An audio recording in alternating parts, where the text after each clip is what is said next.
the lady who lights up a universe everywhere she goes. Sherii Sherban is here with us this half hour from Scene Magazine, Miles for Memories, Be Seen. You have a resume that's quite lengthy. Oh, well, I do have fun doing a lot of things in the community and really Yes. feel fortunate to be able to do that. So thank you. Well, thank you for coming today. We appreciate that. Our motivation for talking to Sherii today was a scene sort of like Time Magazine does a Person of the Year. Mhm.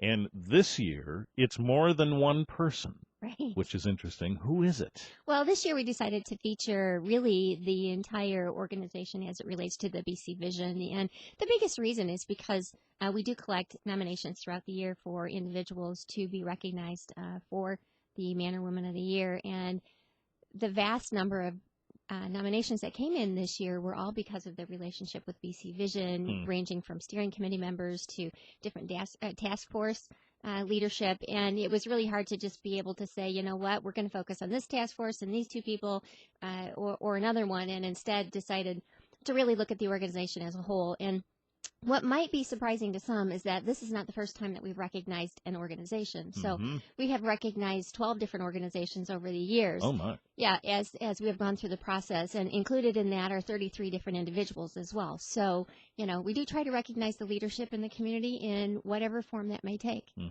So when you are looking for nominees, how do you go about that? Well, actually, one of the first things that we intentionally do is reach out to the previous recipients and say, this is what we're looking at this upcoming year. And our intentional focus this year was to focus on new leadership within the community. And you should have seen some of that throughout the publication throughout the year thus far. And so as we reach out to them, we start getting responses back from them in terms of which direction that we might want to go. And then we just receive unending numbers of nominations from people in the community that go, gosh, have you ever thought about this person did this, and we want to recognize them for that, and so on and so forth. And so then you take them all together collectively and go, golly, this is where we're going to really reach out. Boy, that is a job. I'm sure of it. Yes. And so you must have a committee of folks or something that tries to sift through that and figure it out. Yes. And actually, it comes from our previous recipients.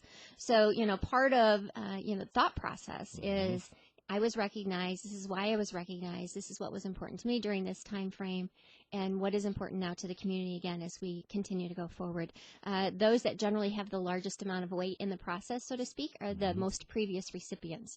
So we then invite them for kind of like, if there's a tiebreaker that may need to be had, Sure.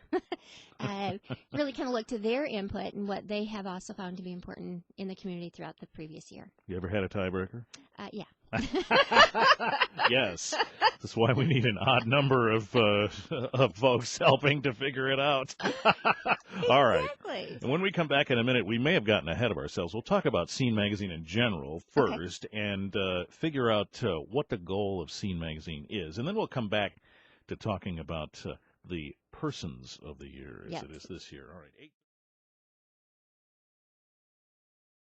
8:15 WBCK. So, yes, Scene Magazine does have a Person of the Year, in this case, Persons of the Year. But let's talk about what Scene Magazine does with Sherii Sherban. What is our goal here? I say our, but your goal. We sort of like to feel like the community is part of this thing, and that really is the goal, isn't it? It is. You know, Scene Magazine was originally started almost 40 years ago now, actually 40 years ago now. Oh, my. And my dad had the foresight to be able to go, you know, things are changing here in Battle Creek at this particular time, and people in this community really need to recognize that there are great things happening in this community. Even though we might want to go here or there or surrounding ourselves in different directions, there's still so many really wonderful things right here at home. And he would often refer to Scene as the community cheerleader of sorts. And the intention of the publication is really to provide a positive look at what happens here in the community.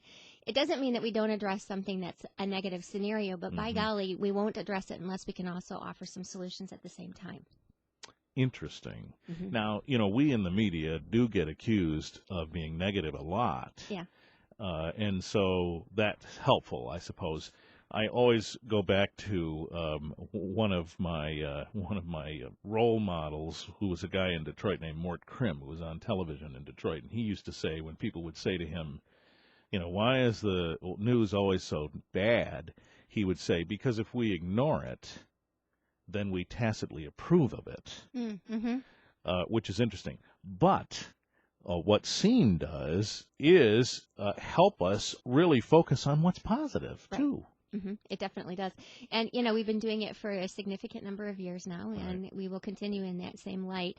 I would also add that because of the efforts of my mother, it was able to expand and develop into a publication that has become, I would say, respected in the community and allowed us to really continue to look at different leadership over the years and to say thank you for your contributions and don't stop. This really has been a family affair and continues to be. Correct. It really does. We have, my husband works there, I work there, my brother, my daughter, my son, and we have many other employees at the office that I would dare say I would welcome as my family member and are welcome on Thanksgiving and Christmas morning as well. Mm-hmm. How incredible that is, and how that must make you feel connected to the community. Yeah, we really do have a unique opportunity to see many of the things that happen in the community that others might not, just because of the role that the publication happens to play. So even such as here with the radio station, and you get an opportunity to hear new things that are happening, changes that are happening. I mean, just this morning as you got to announce the differences and the changes in the city commission, you're constantly on top of those things that happen and become very invested in them at the same time. It becomes automatic, doesn't it? You monitor those things without trying. Yeah. And it's fun. And you find yourself, and I think you're probably like me, you find yourself saying, oh, that's something we should talk about. Oh, that's a guest we should get. Right. You immediately fall into that mode. Yes. Yeah. It's been interesting for media over the last few years because there's been a lot more with which all of us in media compete. Mm-hmm. How has Scene dealt with that?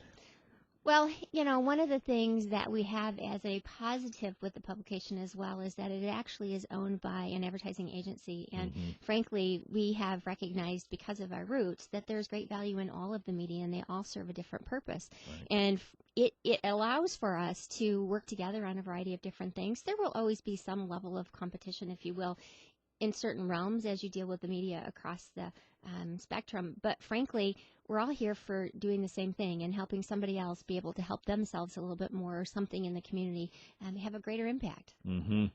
Yeah, and that's true. It's just that there's a lot more to choose from out there. But when it comes to this kind of information, people end up wanting it, don't they? Right, they do.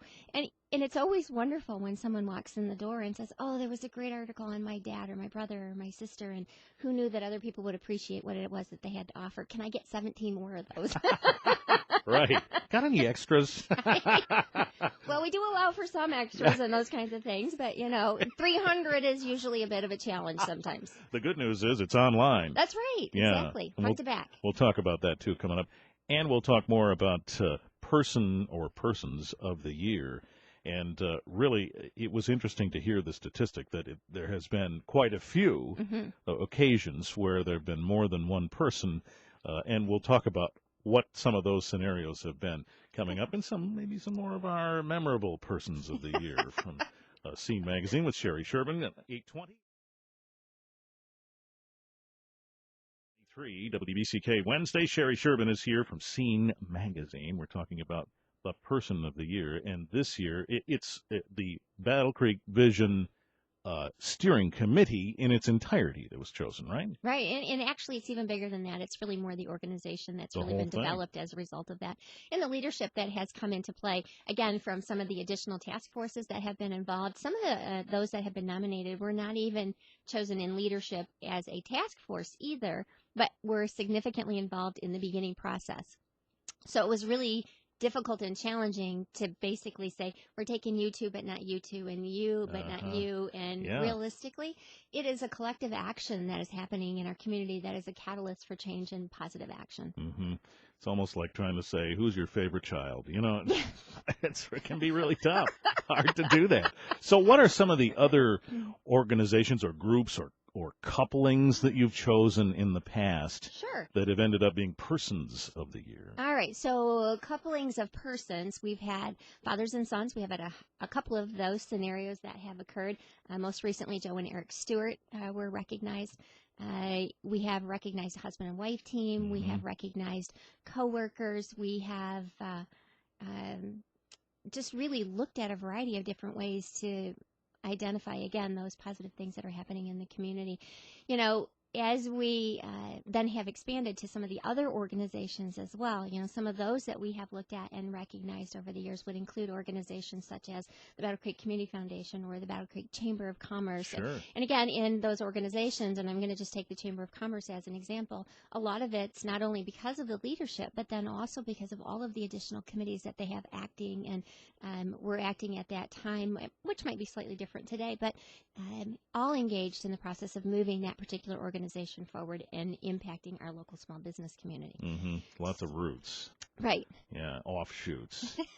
So was this an idea that your dad had, or were you all sitting around the dinner table one night and said, you know, we could do an award? How did this happen? Well, you know, I think part of it probably really was my mom and my dad really having a collective conversation. Let's keep in mind the publication is now in its 40th year. Yeah. And so I wasn't necessarily there at the beginning. Yeah, well, right. They didn't discuss those things with me. I mean, Gotcha. I was there, so to speak, but, you know, not in the same capacity Sure. that I am today.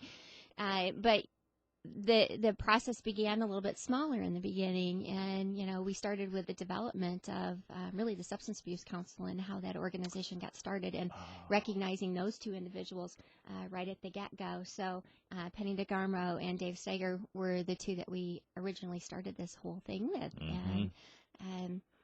And the light went on. We could do this regularly. Yeah. What are some of the memorable folks that come to mind when somebody says to you, talk about those persons of the year? Who stands out, really? Well, you know, they each stand out in their own particular way. Of course. The sad part about it is that several of our now previous recipients have now passed. Sure. And so we have an opportunity to look back at those. But, you know, looking at some of the parties that we have done over the years to recognize those individuals, it's fun to look at some of the things we did at the parties. So as an example, Greg Geis was a lot of fun because of the zoo, and my parents had spent many a years collecting the largest stuffed animals known to man, and my dad had a rocking horse that was the size of a real horse that was stuffed. Yeah. So it was fun to do some of the decorating and bringing in all of these huge stuffed animals to be part of that particular party. And then as part of the entertainment, we had real live animals and snakes and that sort of stuff. Yeah. Yuck. But it was really cool. Those are attractions, though. People will look at that. Ooh, a snake, you know. Like, oh, I'll touch it. Yeah. Yeah. Oh, my goodness. They're fun, though. So what do you think the future is? You know, as we have become busier and have more things pulling us in more directions, maybe we're not reading as much. Do you have a sense for what the future will look like for Scene Magazine? Well, you know, I think that the intention of the publication will always remain the same, and the method by which it comes to the community sometimes does vary. So we still have, obviously, the printed version. We have the online version. We have the version you can read on Facebook. You know, you can get any components or pieces of Scene Magazine from a variety of different sources. You know, and we even have a way of taking components of Scene Magazine to a completely different direction when we do Be Seen on Air, and we do the regular weekly TV program on Access Vision, and it's a way of meeting them in a little bit different way.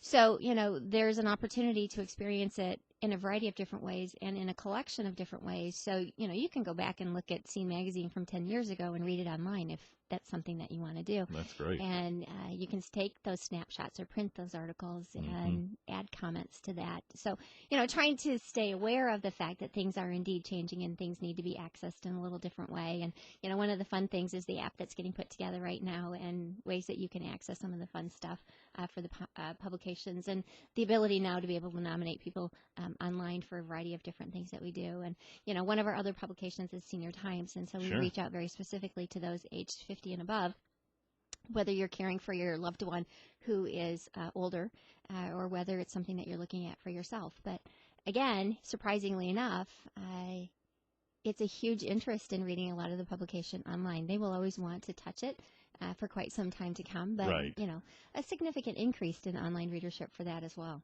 Good to hear. Yeah. I remember in radio when websites were first being prominent, everybody looked at each other and said, "What are we supposed to do with that? What are we supposed to put on there?"